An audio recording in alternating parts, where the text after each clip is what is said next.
Never have enough time to play at all. You know everybody wants to walk in someone else's shoes. Everyone's forgotten who they are. Such a crime to waste his time away. Such a low down, goddamn dirty shame. There's a man that I know who works his fingers to the bone. Never gets to spend any time at home at all. Welcome back to Otter Creek, Rio Grande. Today is August 14th, 2022. And as you can see, a major milestone has been completed for the railroad. All of this, you know, the center island and Roaring Fork and this loop that was going to contain, you know, 3 separate tracks running at 3 different levels. All of that was pretty complicated. And Claude from Cowboy Valley and Timberline Junction came down Saturday. Today's Monday. He came down Saturday and he helped me with all of this. And I can tell you, having an extra set of hands and eyes and a whole bunch more clamps made this so much easier.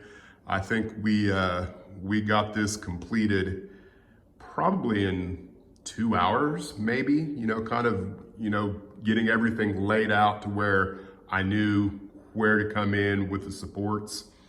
So thank you very much, Claude. You made that so much easier, and I'm very pleased with the end result. Now, as I've mentioned, I think in a previous video, my goal is to get all of the Benchwork, the support system for the spline, completed to this wall right here. And I think, knock on wood, that I'm gonna get that done, because I've got 2 more weekends before the end of August, and that gives me roughly 6 days in order to get that done. So I'm gonna get started on that today. Hopefully I can get something accomplished that you can see before the end of this video, besides what Claude and I did here, because really I didn't do much else over the weekend. Now, the reason I didn't get a whole lot more done after Claude left is because I fiddled with this. I probably fiddled with it way too much. And the reason why is I didn't really like the fact that this track by nature needs to come down grade. So after I kind of got all the supports put in where I knew they needed to be, I tweaked some of this to see if I could come up with anything else, you know, that I liked better than what I had going at the time. And so, like, literally all day Sunday, I jacked with the spline and could not come up with anything that I liked better than what I've got here and right now, which is essentially the exact same thing Claude and I had when he left. I think the only difference is I'm crossing here, where I think when he left, we were further back here. So what we ended up with is this is coming down probably less than a 1% grade. It's 49 up there, and it's 48 here. And it's climbing back up as it's going. It's probably a little less than 48 inches here somewhere. And that was to facilitate the fact that this is crossing that, and that just has to happen. And I looked at several different places where it could cross further down, but that really made things worse in that corner over there. So suffice it to say, this is what I've ended up with. And scenery-wise is kind of where my stump was, what was kind of stumping me.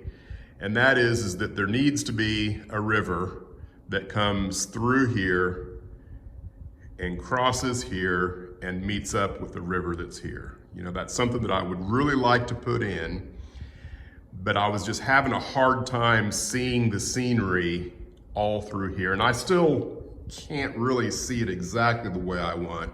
But what's gonna have to happen maybe is that the river, there should be another bridge here, which I think is prototypical.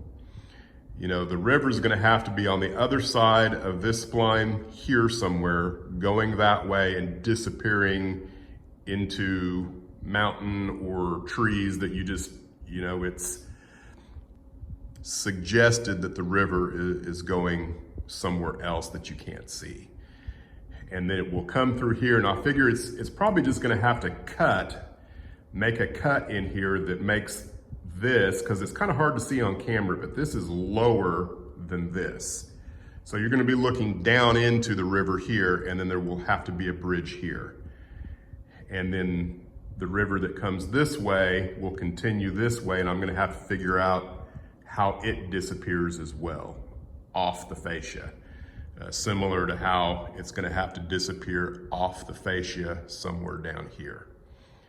But that's where I'm at on figuring out how all of the scenery is gonna work in here, because that's gonna be another trick, because as I've mentioned before, I want this area to go up in the air so that I can clean track and do general maintenance back here. And so does the river go up in the air or does the river stay? And my thought is, if I do have a cut here and I've got maybe not a tall rock wall, but a rock wall that kind of the river's cutting into, that is the natural joining point for what's going to lift up. You know, if I have trees, that provides a backdrop as you're looking this way. All of that can come up in the air and you won't see it. Just a matter of where does it break in here. That's too much information for you guys. I'll get on to something else. So this is the next problem, and that's getting across the top of the workbench.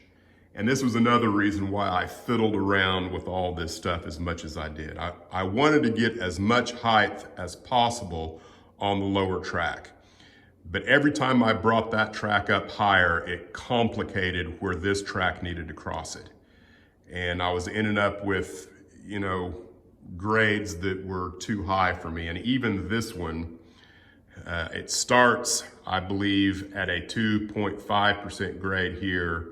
And then somewhere back over here, I think right in here, it ends up being a 3% grade up until where it gets here. And that was all so that I could create the 3 inches or more that I need here where they cross each other. You know, originally what I had hoped is that I could get 18 inches of table, you know, support system here, where maybe I could also model a little bit of something as it comes across. But it's so low that if I come out 18 inches, I'm gonna have to be ducking under to see what's on the workbench. So I've kind of decided that's not gonna work. And I'm looking at 12 inches or less of support system for what's going across the top there. And you know, I haven't really sat down, drank a cup of coffee and looked at this yet to figure out exactly what I'm gonna do. I've got some brackets that I'm considering using. And you know, I'm just gonna have to think about this a while, because sometimes that's really the best thing to do. Stand back, look, think, how's it gonna work? So one of the things that I'll point out, you know, as I was fiddling and trying to figure out exactly where all this spline was gonna go, I had to make major concessions on where my aisle was gonna be in relationship to the spline.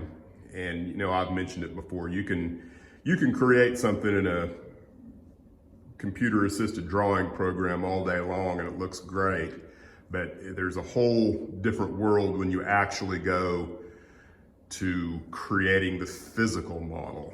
And this is just one of those times where I wasn't able to get things at all close to what the computer said I could do. So I've actually only got 25 inches of aisle space here from where the fascia is going to end up being over here. So what that means is when I actually go to create the bench work and everything here, I'm going to have to redress this and gain some of my aisle back in this area just through here, which I don't think is going to be any big deal. I've known for quite a while that the track plan is going to have to change along this wall some, because I think I've got too much going on, and I don't need as much going on in there as I do at the moment on the track plan.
So this is kind of a neat little problem here. The 1x4, which is actually, I think it measures to 5 inches on the other end here, obviously is not running square with the wall, which is making this want to tweak out about 2.5, 3 inches from the wall, which I don't think it's going to be any big deal. I can force it over, and I think everything will work out just fine. There'll just be a little bit of pressure on that end, but I don't think it's going to cause me any problems. Tragedy has occurred at the D&RGW. My fancy pointer stick found its way to the ground, and I stomped on it apparently. I will rebuild it. I will make it better, stronger, faster. Don't worry, it will be back.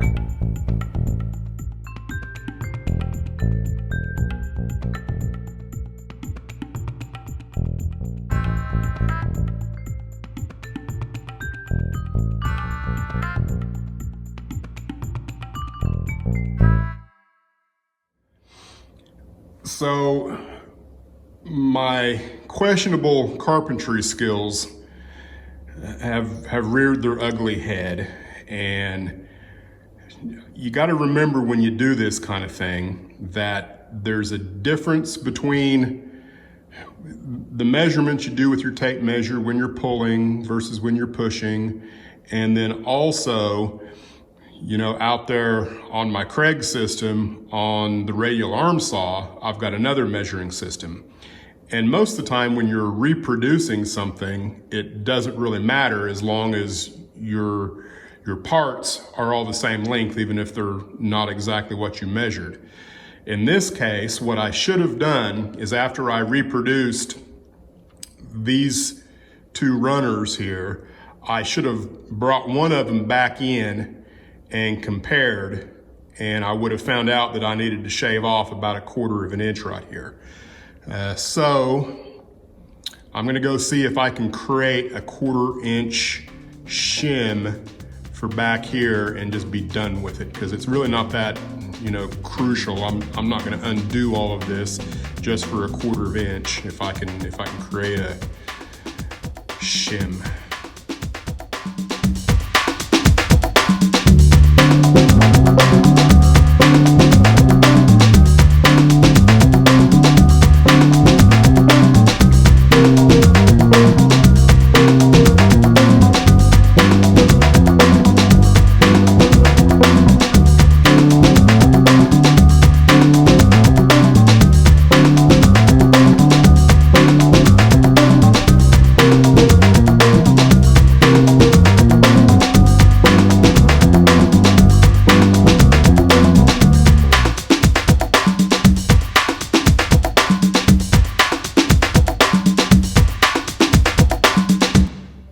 So I've got everything roughed in.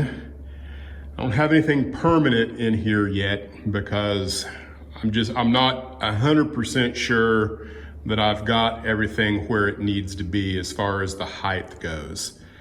Because I think I'm a good 3% going up to here, then I think I lost it and I'm more like at a 1% from here over. So, and you know, the issue with that is back here, I've taken all of my measurements from the floor. And then when I get in here, I can't really measure from the floor anymore. And, you know, I know that the top of the workbench there is like 32 5/8, I think. And I'm just not going to measure and add fractions to come up with what I need here. So I'm gonna have to come up with a different method, and I haven't really figured out exactly how I'm gonna do that yet, but eventually I'll come up with a number that will work and then use that number as I go across. So I think the next thing that I need to figure out before I, you know, start messing with any of this is figuring out the structure that goes across here that's going to support these two splines. And I'm thinking that it's going to be probably up another 1 or 2 inches above this and come across there in a way that I'm hoping that I can minimize the amount of this spline that's leaving the staging yard that will be hidden. I would like as much of that to be visible as possible, but I think that, you know, the radius that this curve is gonna have to take might overlap onto that no matter what I do. So I'm gonna take that into consideration.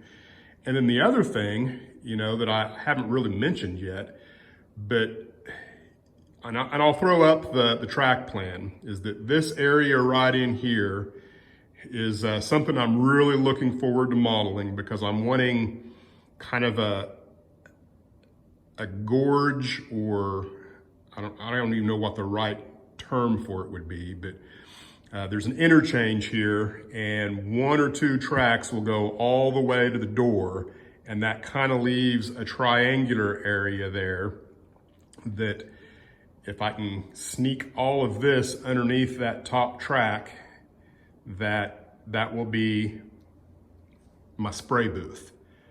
I'm gonna build that in such a way that eventually I'll probably put a hole in the door so I can hook up a vacuum system that I can very easily do all of my spray painting in there and not have to worry about noxious fumes and even noise for that matter, because the vacuum system's pretty loud.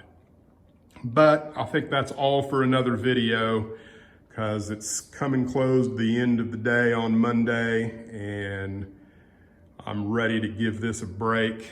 And I think I'll leave you with some video of Claude running the time saver way over yonder. So thanks for watching Otter Creek and Rio Grande, and hopefully there'll be no more than 2 more videos dealing specifically with Benchwork.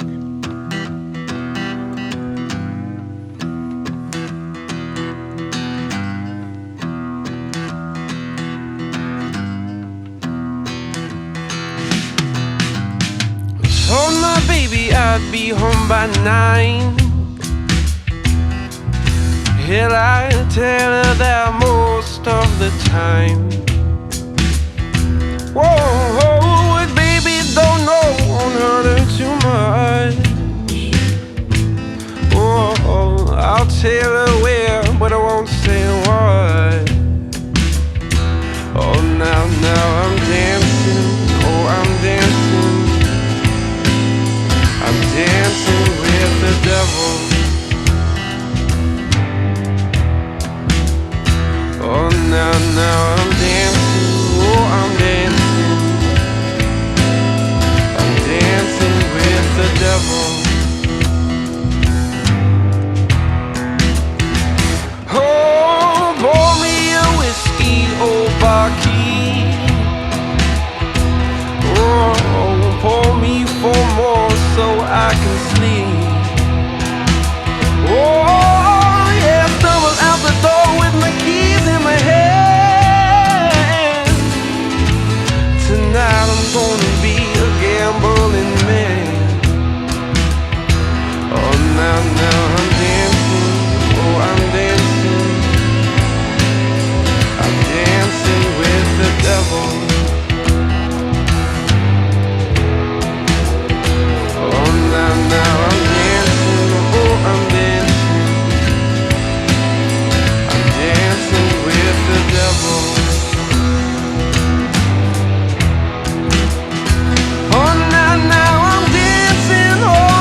time to play at all.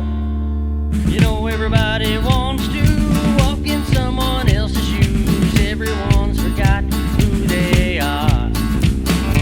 Such a crime to waste his time away. Such a low down, goddamn dirty thing. There's a man that I know who works his fingers to the bone. Never gets to spend any time at home at all. He's working, slaving all day, watching his life skedaddle away. Another life